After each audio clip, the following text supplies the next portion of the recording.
This is Elsa Walsh, a writer and author, and she's been a staff writer for The New Yorker and an investigative reporter for The Washington Post, also a screenwriter, and she speaks frequently about women's lives. At The New Yorker, Elsa specialized in intimate profiles of world figures, and at The Washington Post was a finalist for the Pulitzer Prize for investigative reporting. Elsa is the author of the national bestseller Divided Lives, The Public and Private Lives of Three American Women, which Entertainment Weekly called one of the 10 best books of the year. And she will be talking to Sally Quinn, tonight's author. She's a longtime Washington Post journalist, author, columnist, and Washington insider. Among her many other contributions at the Washington Post, she was the founder of On Faith, the religious vertical. She's known for sparking national conversations around politics, spirituality, love, and of course for being one of DC's legendary social hostesses. Tonight she's here as the author of her first literary romance, Silent Retreat, a vivid and provocative love story that blends passion, intellect, and spirituality. So thank you all for coming, and thanks for coming to Wonderland. We're thrilled to have you both here tonight. That's Gail Weisswasser, my co-owner, right over there, and we've been open for 6 months now. So thank you, and thanks for the support. I can't wait to hear this conversation. Take it away.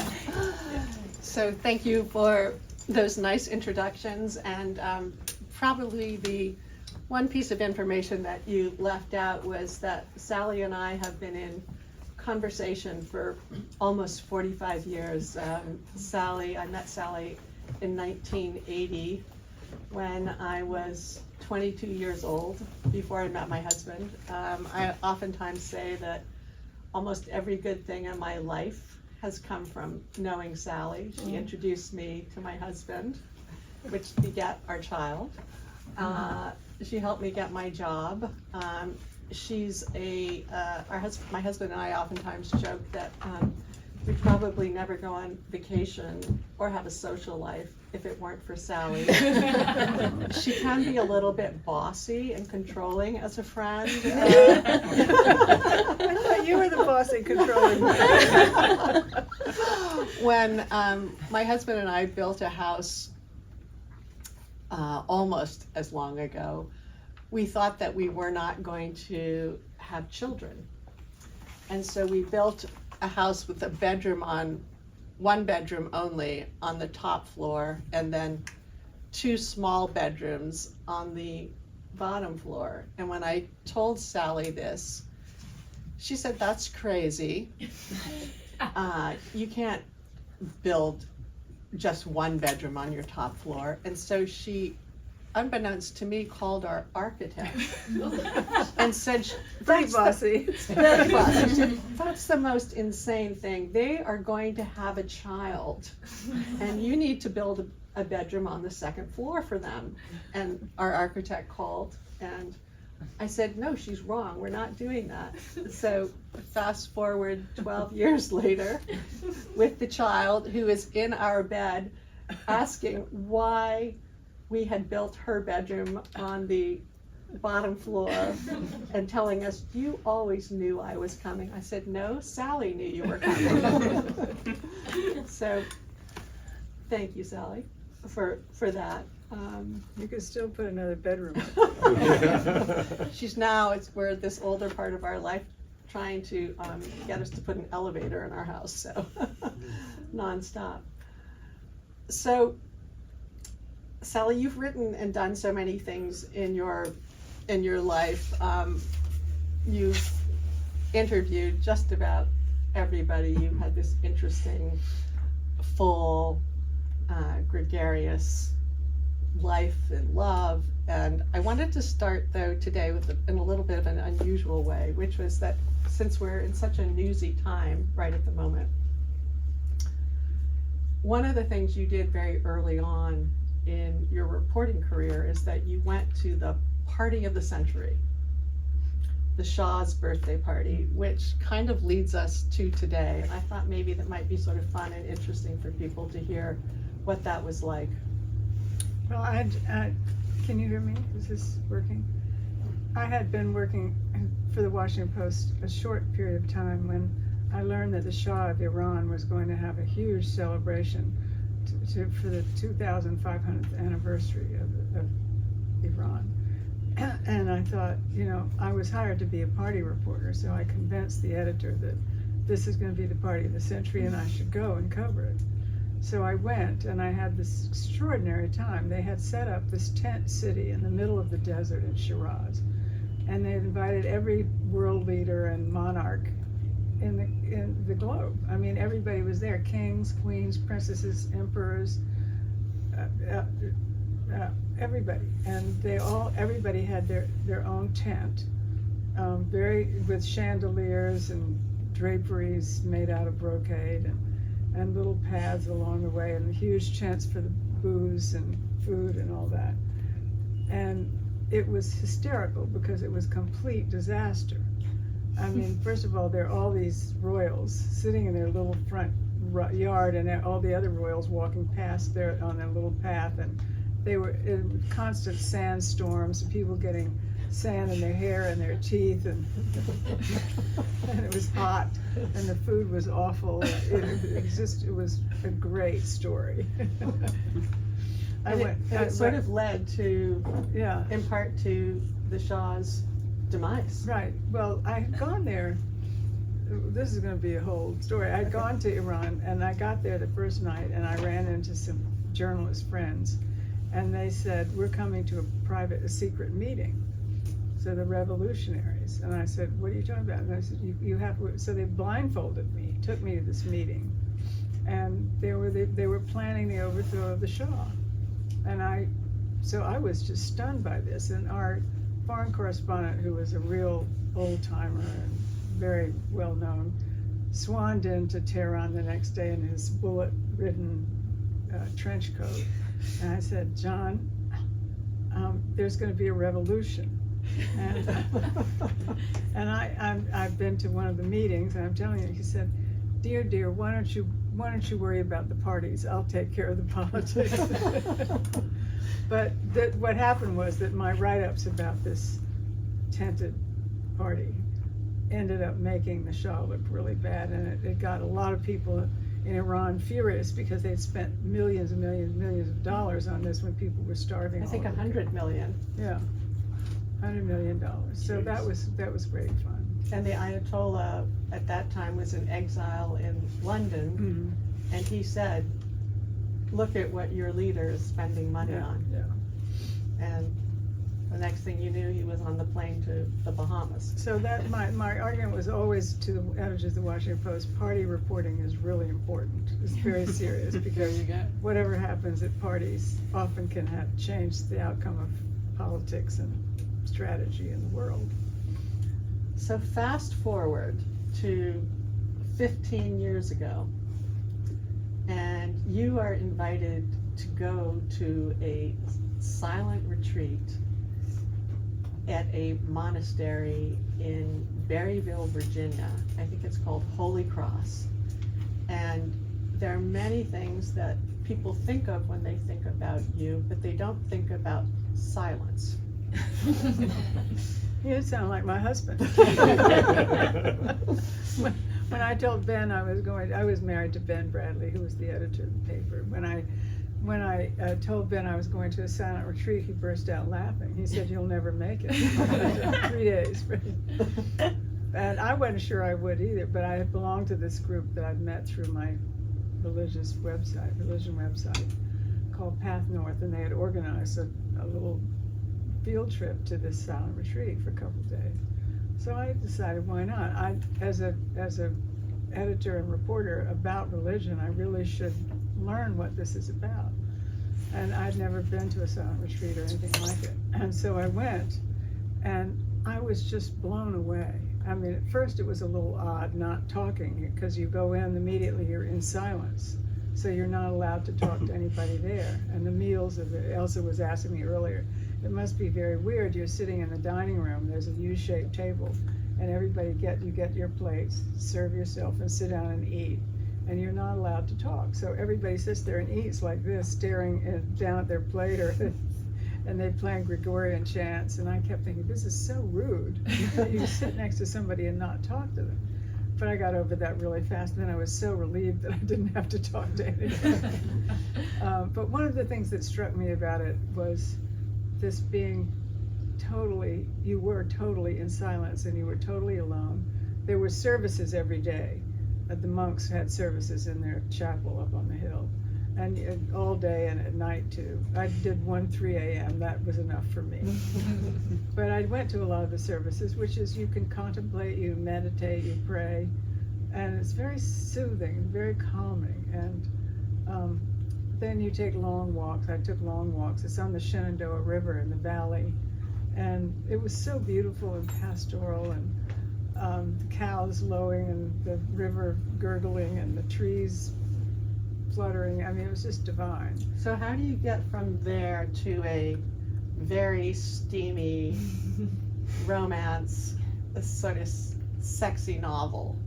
Well, when I got there, I thought it was not only just beautiful and calming, but it was also, I thought, really romantic. The setting was so romantic, and it evoked a lot of feelings in me. I thought it was very sensual. So I've always thought of spirituality and sexuality in the same way. It's all very sensual. And I thought this would be a great place to have a love affair. And also at the monastery, you don't lock your doors. Doors are open and closed. Anybody can walk in or out.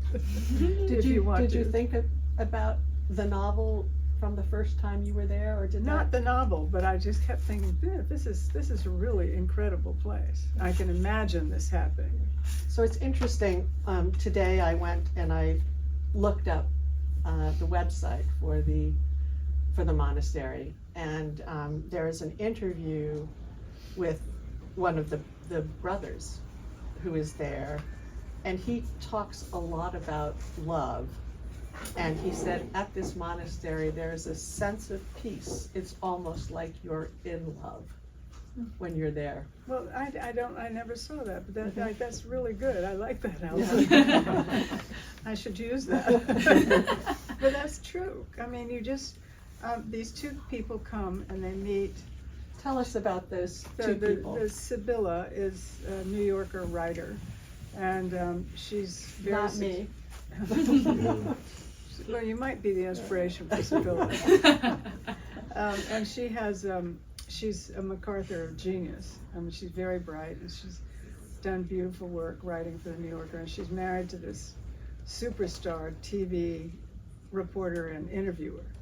And he interviews people, goes to conferences all over the world, interviews all the celebrities, and he is really full of himself. But they were dazzled by each other in the beginning, but then it turns out that they tried to have a baby and they couldn't because he's infertile. And he gets so angry about it that he turns on her and starts attacking her and putting her down. And this goes on for a couple of years until she's just distraught. She can't deal with it anymore, and she feels like she needs to get away and be by herself and find something for herself. And so she goes to this silent retreat. Fitzmaurice Kelly is the Archbishop of Dublin, and he's been having a really difficult time with the church, with the Vatican, because they don't like his stance. He's much more liberal than they are, and he doesn't like the way they deal with women in the church. He hates the way they've handled the child sexual abuse. And he's written a book. And yes, and he writes books, and he's written a book called Why Celibacy. And so anyway, the Vatican's really angry at him, and they've basically summoned him. And so he goes down to this retreat to just try to take 5 or 6 days off and try to find himself and figure out who he was and what he wanted and what his life was about. So they're there in this really stuck place, both of them. And they meet each other. She knew who he was because her husband had interviewed him on television about his books, and he knew her writing. So when they saw each other's names, they realized who they were, but they weren't allowed to greet each other because they were in silence. So they saw each other over the days, and she was just completely dazzled by him, and he was drawn to her. And the sexual tension kept getting worse and worse, and of course they weren't talking, and she wouldn't look at him because she was too embarrassed. She was afraid he would know how she felt, but the one way that there's dialogue in the book is that they both go to this monk counselor, Father Joseph, in the book, and they tell their backstories to him, so that's how you know who they are and what their lives are. So in the, the book is part love story, part religious meditation, and it's also a lot about the mystery of love. Right. Like, what is it that makes one person fall in love with another person, and why do people, really smart people, make sometimes very dumb choices? Well, that's what they're both contemplating. I mean, she doesn't really believe in divorce, but she doesn't see how she can hang in there with her husband. And he's taken a vow of celibacy, and he can't possibly see how he could leave the church. And he's feeling terribly guilty, and she's feeling guilty. But one of the things that comes through all the time when they go to this counselor is he keeps talking about love. He's a great friend of Thomas Merton, the great Catholic theologian. And he talks about how important love is. And the sexual love that they have together is there's nothing dirty. Somebody said, oh, this is a dirty book. It's not a dirty book. There's nothing dirty about it. It's divine. I mean, it's a very spiritual sexual relationship. So Thomas Merton once said, love is our true vocation. And one of the really for me, the most interesting part of the book is actually about the monk counselor who is able to give these two people permission to explore a different way of being, rather than being who they are, who they think they should be. Rather than sort of saying what you're doing is wrong, what you're thinking is bad. He actually is much more open than you would expect. And in your acknowledgments of your book, you talk about the father who is the inspiration, and you say he is perhaps the most interesting person you've ever met in your life. Well, he may be one of my favorite characters in the book. Can you tell us about him? Well, his name was Father Maurice, and he was a great friend of Thomas Merton's. And so when I first started going to this retreat, I would go to him, and it was just extraordinary. He listened, and he made me feel heard and understood and not judged. My husband had dementia at the time and then was dying, and then died. And he really got me through that period. And the thing about it was that he was so open-minded. Nothing you said could shock him. Nothing. He was so unjudgmental. I just felt, oh, it's okay that I feel this way. It's okay that I'm not a truly perfect person. And I went, after I'd seen him a couple times, I went every year. I went back after it was closed during COVID, and after COVID I went back. I just couldn't wait to see him. I was desperate to talk to him. I got back and found that he had died of COVID. He was 82 or in his 80s, but he was just one of the most interesting, fascinating, great people, great sense of humor, and kind and generous spirited. And Fitz is doubled over with agony and guilt about his role in this relationship with Sibylla, because he truly loves her. And one of the things that Fitz prays about, and so does Sibylla, and they talk to Father Joseph about, is what is wrong with what we're doing when we really love each other. We share this incredible love. This love is so sacred. Why is that a bad thing? But they don't understand why this is bad, even though the rules are that it's bad. The morality tells you that it's bad, but it's not. And so this is what it's really about, the importance. The difference between agape and eros. Agape is the sentimental and emotional love, and eros is the sexual love. And they just combine the two, which is basically their one thing. Were you able to talk to Ben about this novel as you were working on it? I know you worked on it for a very long time, gathering string. There's wonderful sort of travelogue in the book too of your Spetzes and Ireland and Yates and many places where you'd been with Ben, your happy places and. Well, when I was thinking about it, it was 15 years ago, I went to this monastery, and I've been thinking about, I didn't immediately think I'm gonna write a book about this. I just kept thinking, what a great story, and I had been, the priest's name is Fitzmaurice Kelly. I had been at Smith College, and I was a theater major, and at Amherst, which was all boys, I would be in their plays over there because they didn't have women. And so I was rehearsing for one show, one fall semester, and this gorgeous Irish poet showed up who was a poet in residence at Amherst. And I mean, he was movie star, you know, masses of curly black hair and just a steel jaw, and oh God, and the brogue was just too much. And he was tormented and sensual, and I was just dazzled by him. And so we had this little flirtation going. He would come by and in the evening and watch the plays and smoke, and lean up against the back of the theater and smoke and watch me, and then we'd flirt with each other, and that was it. Nothing ever happened. And then one day he just disappeared and went back to Ireland. His name was Fitzmaurice Kelly. And I thought, this guy is so, what an incredible character. Someday I've got to write about an Irish poet named Fitzmaurice Kelly. So when I started thinking about it, that's how I came up with the Irish person. Then I decided poet, and I don't think so. And then I got the idea of the Archbishop.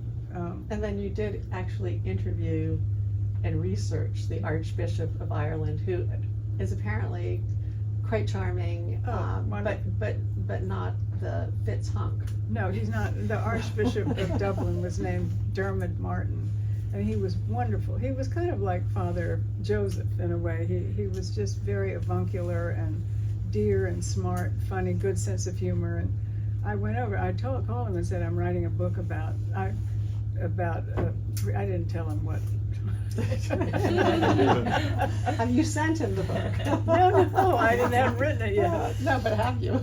No, I'm trying to find him. I've got calls into the Irish embassy right now, and I'm trying to find him. I think he's in Italy, but he's this fabulous guy, and I had a whole day of interview with him, and he told me a lot of what Dermot Martin talked to me comes out of Fitz's mouth in the book, where his problems, because Dermot Martin had the same problems with the Vatican that Fitz has, you know, with their position on women and homosexuals and sexual abuse.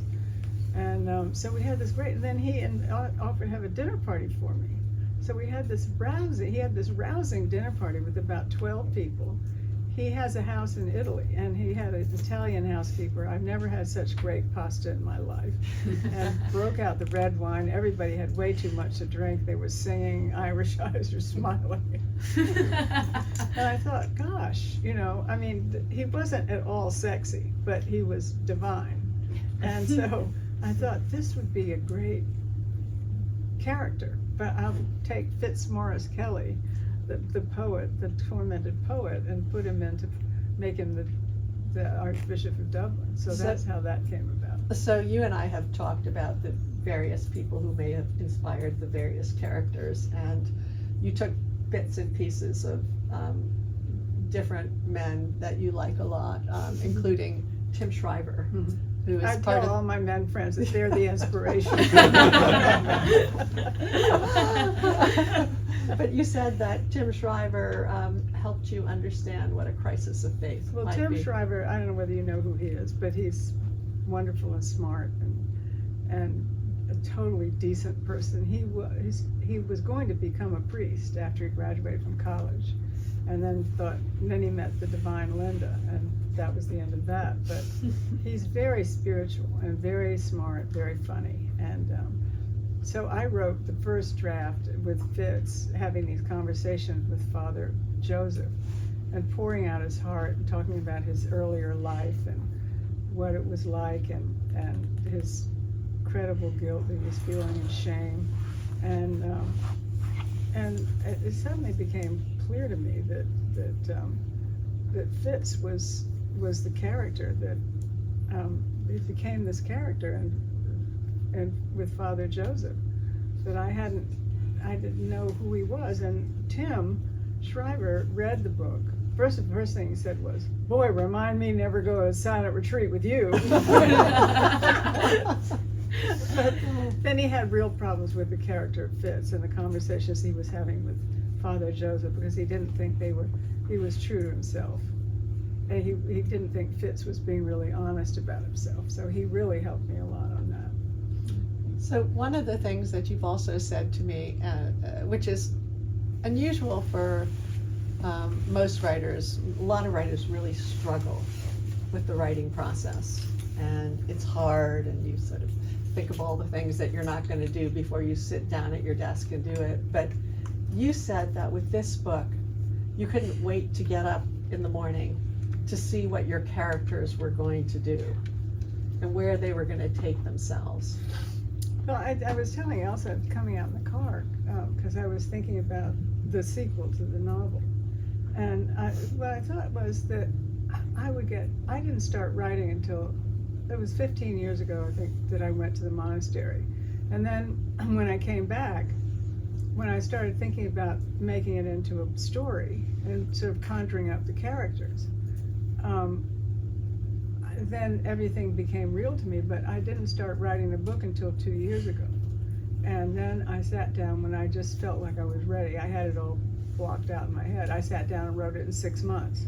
I couldn't stop writing. I was just crazed. I would get up and I couldn't wait to get downstairs and get to the computer to find out what was going to happen. Because I didn't know. I mean, I had it blocked out, but I didn't know what they were going to do. The scenes, I hadn't plotted out the scenes. So there'd be this incredible sex scene. I think, oh, really? This is happening? Or the conversations, or what other people at the monastery were like, and what it was like. I just didn't know, and it was so much fun for me. It's kind of like channeling. Sometimes writers will say they're channeling. I would sit down and feel like this story was coming through my head and down through my fingers, and I was writing and just being entranced by what was happening. And I asked you, the main woman character's name is Sibylla, whether that was purposeful. Yes, Sibylla means witch or enchantress. And she wears sortilege perfume, which is sorcery. And which Sally is wearing right now. Is it working? My mother wore sortilege, but no, she's an enchantress, Sibylla. And you said that writing this book helped you come out of your sadness. Well, obviously, Ben was a major inspiration for the character of Fitz, and it sort of brought back to me all the passion and the love and cherishing that we had together, and that was really comforting. You know, it was sort of made me think that Ben was still here, and that was very helpful. I like that. I didn't set out to write about Ben, but you just, you use what you know, what you experience, and what works for you. Did you want to read a section from the book? Okay. Or do you have yours, or do you want me to? Okay. Where can you get that? Sorry. Get my glasses.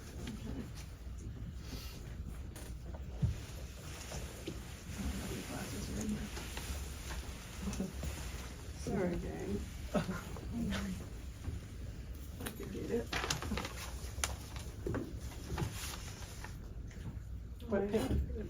What page is it? What page is it? 89. 89. Oh, here they are. Do you want me to give it to you? Yeah. Do I need the mic, or can you hear me? You can hear you. You can hear okay? Yeah. Okay.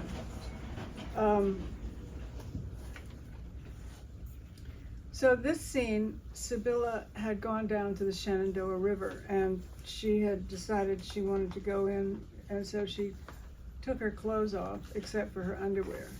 a number of people have pointed out that who goes to a silent retreat wearing lacy bikini underpants and sexy bras. But she's trying to change her whole personality and get away from her marriage personality. So she's down there and she gets caught in the reeds and starts to drown. And suddenly she's being pulled out of the water by Fitz, who happened to be walking down by the river too, and he pulls her out of the river. And she had been sitting on the edge of the river with a long stick, and she had been pulling the dead leaves off of it and saying, he loves me not, that she was doing that. And she took all the leaves off of it. So it was this bare switch. And so anyway, he shows up and he pulls her out and she's sitting there and she's naturally wet spots appeared from the waterlogged bra and panties. I may as well not have bothered. I looked around for my switch, the one I had relieved of its leaves. It was there near the water, lying crooked between the little river stones. I walked over to pick it up and then turned back to him. He beckoned me to sit down. I did without even hesitating, without even questioning. I leaned against the tree. He reached down and pulled off his t-shirt and began to wring it out. Jesus! I stifled a surprised gasp as I looked at his slim, muscled torso, his chest revealing curly black hair with only a few wisps of gray. He seemed totally oblivious to the effect he was having on me. He hung his shirt over a branch and sat down next to me. I couldn't imagine what he was going to do next. I knew what I wanted him to do, but that was never going to happen. He turned to me, reached over, and took the switch out of my hand. A suddenly humorous thought flashed across my mind. Don't tell me His Grace was into S&M and was going to flame me. A shiver of anticipation ran through my warped brain. I couldn't suppress a smile. He smiled back. We held each other's gaze for what seemed like an eternity. If Shakespeare was right and the eyes are the window to your soul, I saw through his as clearly as I had ever seen anything. I saw the pain and longing and love and loneliness and fear and regret and shame. I saw the decency and the intelligence and the humor and the dedication and the passion and the honor and the sense of duty. At that moment, I really knew him, and the more I knew him, the more I really loved him. Before I could figure out what he was going to do with the switch, he gently began to trace my profile with the bare point of it. He touched the top of my head, brushing a lock of my hair behind my ear. He ran the switch down the slope of my nose. He touched my cheeks. He stroked my lips. First the top lip, and then the bottom lip, carefully, precisely.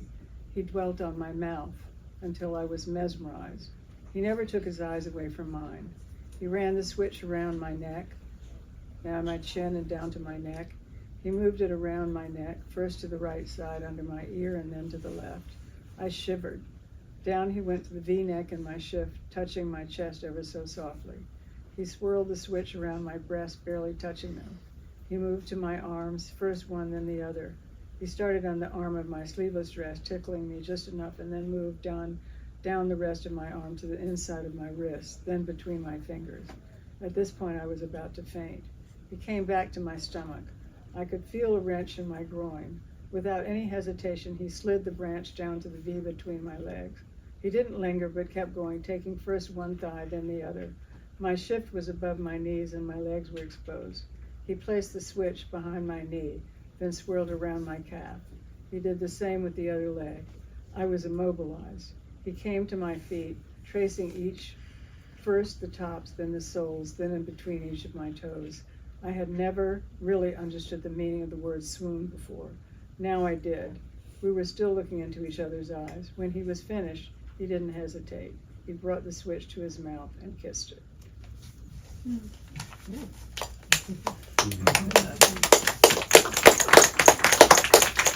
So with that, does anybody have a question they'd like to ask? Ask me anything. Believe me, she'll answer it.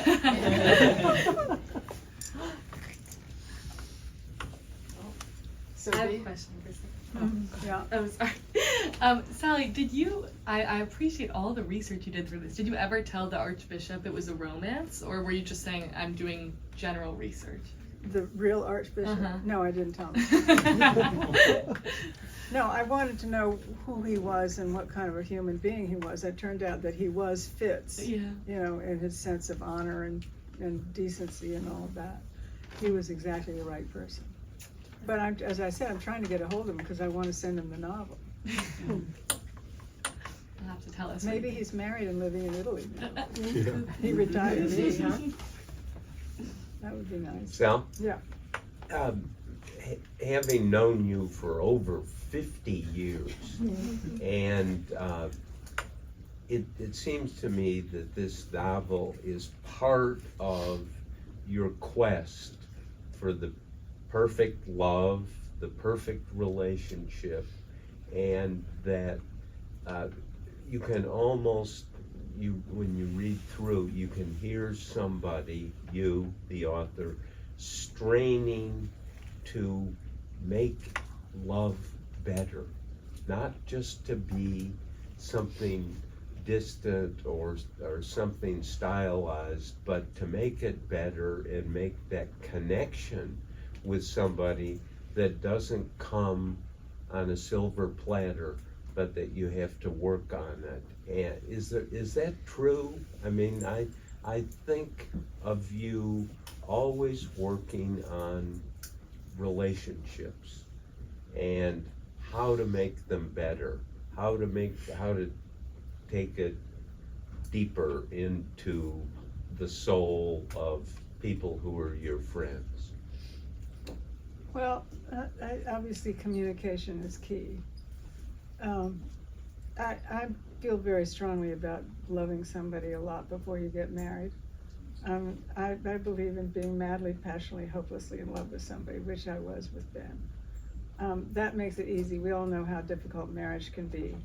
And if you have that really deep, profound love for somebody, and also sexual attraction, which is crucial, because that gets you through the bad parts. And I think one of the things that's important is to really try to know each other, try to understand each other and hear each other. That doesn't always work, but I remember one night I was talking to Norman Lear at dinner. We were having this deep conversation. He was a very wonderful guy, and he said, the most important thing in me in the world is having somebody know me, really know me. Because if they really know you and accept you, then you feel good about yourself. If you're always hiding something about yourself, then somebody can't know you, and you don't know whether they really love you or not, the real you. And so I made every effort to try to get to know Ben and have him know me. Ben did not like to talk. I like to tell people that when this book first came out, people were starting reading it, that I was surprised to learn that my women friends liked it, but my men friends really loved this book. And I thought, this is interesting. Why is that? I would thought it'd be more of a woman's book. And I kept getting all these raves from these guys, and this light bulb went over in my head, and I thought, I get it now. They love the idea of silent retreat, sex without talking. But Ben hated talking about our relationship and our feelings and all that. And my most wonderful, happiest moments were when we would drive up to the country, in a 2-hour drive, and I'd get him strapped in the car. He was driving, and I could talk at him. But he wasn't particularly introspective, but I did feel that I knew him, and I think that he realized, particularly when he had dementia, and he was a total alpha male, but he was diminished and he was failing, and I took care of him by myself, and I loved being taken care of him. I mean, that was one of the weird things, one of the happiest times of my marriage. But you've said that it took you a while to get to that, right? And the sessions with the Father Joseph, yeah, taught you sort of the power of meditation, and that meditating and prayer helped you not to be angry. Right. Well, I mean, it's easy to be resentful of somebody who's incapacitated and you have to take care of them all the time. But what Ben really loved was that I saw him in a diminished state. At first, he was really ashamed and embarrassed to be failing. But then he realized that it didn't matter. I mean, of course it mattered to me. I was distraught. But what he realized was that I knew who he was and what was happening to him, and I still loved him. And I thought that was a major thing there, so that his gratitude toward me, toward the fact that I knew him and loved him as he was. And I think that's the most important thing that can happen in marriage. Is even nobody's perfect, we all know that. But just to be with somebody and know that they love you no matter what. Sort of unconditional love, which I normally think you don't have except with your children. Yeah. You spoke of something interesting about the spiritualness and the erotic sense being sort of meshed together, which I think you mentioned in another book at one point. Mentioned what? That you wrote about that in another book that I read. Finding Magic. Finding magic? Yeah, Mhm. yeah, okay. And I think that's really interesting, a really interesting point. And if Ben is the one who helped you come to that, the relationship that you've had, because clearly there's got to be a lot of that in what you Well, write. as I said, I think, when you meet somebody and you fall in love with them and you're sexually attracted to them, that's what brings you together. Right. And so that's what's important about it, is both the emotional, the agape, and the erotic, eros. And it seems to me it's essential to try to have that in a marriage. So in this era of online dating where you swipe right, you swipe left, you put in the things that you must have in the relationship, how tall somebody should be, what they should look like, and what they do for a living. Are you maybe gonna how ask me what would I put in there? No, but so how has that changed your view of love? Well, I don't think. People think it's it's some kind of a mathematical formula. Well, I'm not against online dating. I think it's a wonderful way for people to meet each other. And you look at the New York Times wedding section every week, and half the people there have met online. But I just see a lot of younger people getting married who don't really have that passion. I was talking to a friend of mine the other day, and she was saying she'd been living with this guy for 5 years, and she really cares about him, and he cares about her. And I said, "You're gonna get married?" She said, "Well, I don't know, I'm not sure." And she said, "How do you know?" I said, "You don't have to ask that question if you know. And if you don't know, if you're not sure, then forget it. That's not the way to start out a marriage." I have a question. So when you went on that first 3 days silent retreat, did you call Ben at night, or did you have to be Well, silent? we were supposed to turn our phones in but I didn't want to because he was failing, so I kept the phone. I only called him. Yeah. He would get very upset when I would leave, so I wanted to reassure him that I was there. Anybody else? Well, thank you So all. wait, at the retreat, was your experience, that you would go to the counselor and speak to them every day and kind of work through things? Is Yeah. that how it was? Yeah. And when I go in there, happily they had my big box of Kleenex. I would cry the whole time. But it was just very cleansing and calming and stress. And I'm not a particularly religious person. I have my own religion, but I did a lot of meditation there, and some people might call it praying too. But that was I still meditate now. Once a week I belong to a Zen meditation group, which I find very helpful. And I decided to do that after I had this experience at the monastery, particularly in these troubled times. So your brother is a Buddhist Mm-hmm. and a practicing Buddhist for a long time. You in Finding Magic wrote about being an atheist since you were the age of 6. Mm-hmm. How did that happen in your family? My parents made me go to Sunday school and I hated it. I thought it was really boring. I mean, really boring. And, you know, maybe if it had been exciting, I might have believed it. But, and of course, I said my prayers at night, you know, God bless Mommy and Daddy and my mother and my sister. And, but I just didn't, what I could never get my mind around was, if God was so good, why did he kill his son? That just never made any sense to me. I couldn't believe it. And so I couldn't believe in worshiping somebody who did that. And you have a passage in the book where Sibylla says that to Father Joseph. Yeah. Yep. Well, nobody has a good answer for that. It just didn't work for me. And then I got interested in religion. When I got to the Post, I realized I felt that we were not covering religion at the Washington Post. And it was a big story. I mean, nationally, you know, the Sunnis and the Shiites, Iraq, Islam, Judaism, look what's going on in the Middle East, everywhere. And, you know, the white Christian nationalists.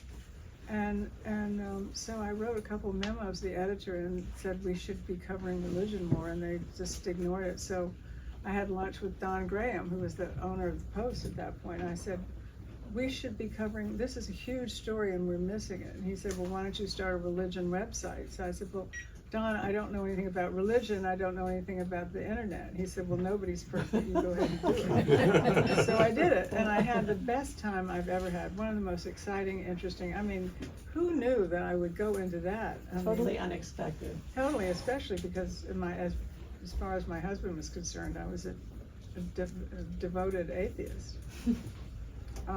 But I've learned more than I've ever learned, and it's helped me be a lot more open-minded too, because I met a lot of really brilliant people who were religious and who were believers in every different faith. And I found wonderful things. I like ritual a lot, and I found wonderful things about the rituals in each faith that I found really profound and appealing to me, which I practice.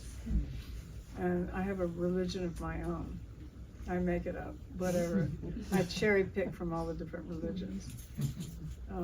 But I think faith is really. And Sally, in the early days of at the Post, where it got around that you and Ben were a number, and it was kind of secret and not known, but kind of known, I remember my reaction was, but of course. And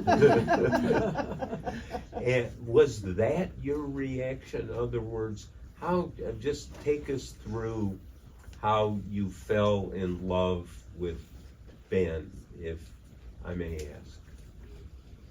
I took one look at him. No, I had been offered a job by the editor of the editorial page, Phil Gélan, and I was looking for a job. And I had been the social secretary for the Algerian ambassador, and they had broken relations with the United States over the Arab-Israeli war. So I was out of a job, and I ran it. Phil said, come and talk to me about a job. And he said he wanted to ask me, said, would you like to be my secretary? And I said, oh my God, I was so thrilled. You know, Washington Post, how exciting. And so we had this wonderful interview, and so he said, you're hired, you can start on Monday. And then he took me down the hall to meet Ward Just, who was one of the most brilliant novelists in America and journalist. And Ward was there, he was single. And so Ward, I talked to him for a while, and he asked me to have a date with him. He wanted to take me to this play, Rosencrantz and Guildenstern, on Friday night. I thought, oh my God, my whole world is changing. I've got the date with this fabulous guy and a fabulous job. And I went home. Oh, and Phil took me in to meet Ben. Just said, I want you to meet Ben Bradley. And we met for 10 minutes. And then on Friday, I got a call from Ward Just saying, Sally, I'm afraid I'm gonna have to break our date. I'm going to Spain to get married today. And then Phil called me and said, Sally, I'm afraid you're fired. And I said, why? And he said, because you're way too qualified to be a secretary. And the fact is, you would hate this job, and you'd hate me, and I'd hate you, and it would never work out. So So, but Ben had met me, and so when they were looking for a couple of years later, they were looking for somebody to cover parties for the Post. So Ben called me up. I had wanted to be an actress, and so I had finally decided to go back to my first love, the theater. And I went and tried out for a play at one of the theaters here, and Joseph Heller, we bombed in New Haven. And I got home, a day later, I got a call from Ben Bradley. Sally Quinn, this is Ben Bradley, you don't know me, but I'd like to talk to you about being a party reporter. And then I got another call from the director of the play saying you have the part.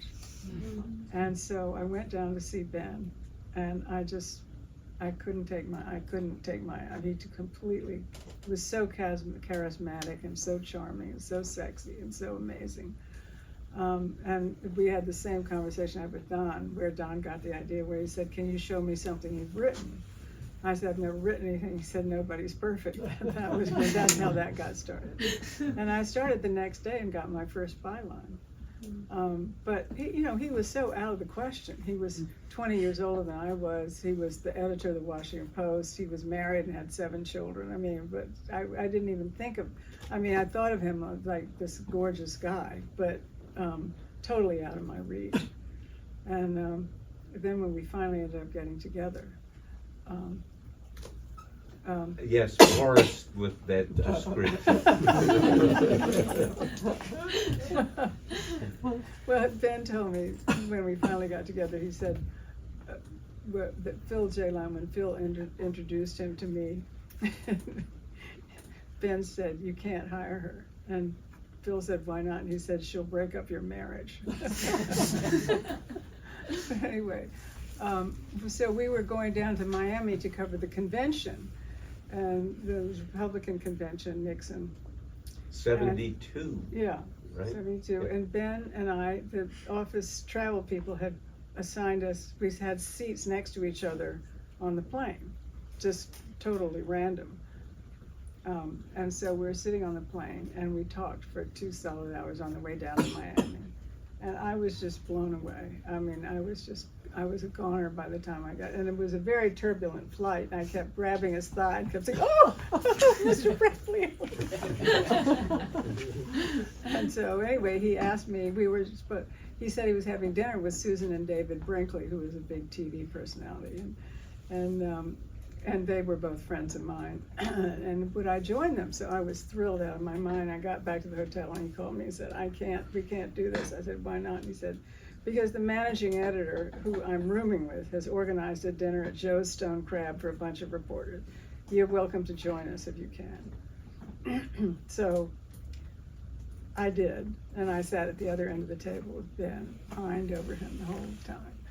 And then one night we were coming out of the convention center, and I was yelling taxi, and then I heard him say taxi, and we looked over, and this cab pulled up, and we decided to get in the cab together. And he said, why don't you come to the Fontainebleau Hotel and have a drink with me? So we pulled up in front of the hotel, and there was Phil Shalin and all the Washington Post people. Benji, Sal, we're all coming in for a drink. Come on, join us. And Ben just looked at me, and so that we didn't see each other. But so the whole next year, I was just totally out of my mind in love with him. In the newsroom, I saw him all the time, and it was just painful, really painful. In around February, and this was right in the middle of Watergate. You remember Watergate. And, Vaguely. yeah. So everybody was being followed. Bob and Carl were being followed, and everybody felt their phones were tapped, and nobody, being spied on. And so I didn't know what to do. I started writing Ben these little notes, anonymous notes, that I thought he would surely know who they came from. Put them in his little box in the office. But he didn't get it, and I took What'd the note say? Well, they were little love notes, but they were kind of, but anonymous. But they were, I can't believe how sexy your hair is. I don't know. But he said he didn't no idea who sent them. And he really never did. I thought, how stupid, duh. Because some of them were referring to some of the moments we'd had together in the newsroom. I asked one of my best friends, who was the art critic, Paul Richard, who was sort of my guru, my rabbi. We had lunch, and I said, I burst into tears, and I said, I don't know what to do because I'm in love with Ben Bradley. And I'm scared to let him know because I'm afraid of what would happen if we got together and ended up having an affair. And Paul said, I'm an Army brat, by the way. Duty, honor, country. Very patriotic. And so Paul said, only thing he could have said that would have made a difference, he said, Sally, you have to put your country first. And if the Nixon people found out that you were having an affair, they would blackmail Ben, or it would destroy, the whole paper would blow up, and they would go after you and after the Post, and it would ruin everything. So I just decided hands off. So when I got offered a job with CBS Morning News to be the first network anchor woman in America in June, I took the job. And I told Ben I was leaving, and I cried, and he said, you can't leave. He was furious. But I left. And the reason I left was to get away from him, because I couldn't stand it anymore. I was just miserable being around him all the time and knowing that we would never be able to get together. And so I took the job, and I came back, and I asked him to take me to a farewell lunch at the Madison Hotel. And I rehearsed my speech weeks and weeks. I lie in bed at night, whisper my little speech. We both ordered chicken salad. Mounds of chicken salad just came up. There's never seen so much chicken salad. I couldn't eat a bite. Finally, I said, you may want to know why I'm really leaving. I'm really leaving because I'm in love with you. And he said, well, I'm in love with you too. And I was just in shock. I could not believe it. And so anyway, we agreed that we would meet that night at my apartment, and at 7:30. And so about 5:30, he came over to me in the newsroom looking panicked. He said, Sally, can we, he said, Woodward and Bernstein have a really big story breaking right now. I've got to be here to edit it. He said, how about 8:30? I said, how about never? He said, I'll be there at 7:30. Thanks, Bob. I won. Duty, honor, country. So this is the person who went to the silent retreat. Yakety yakety, I talk too much.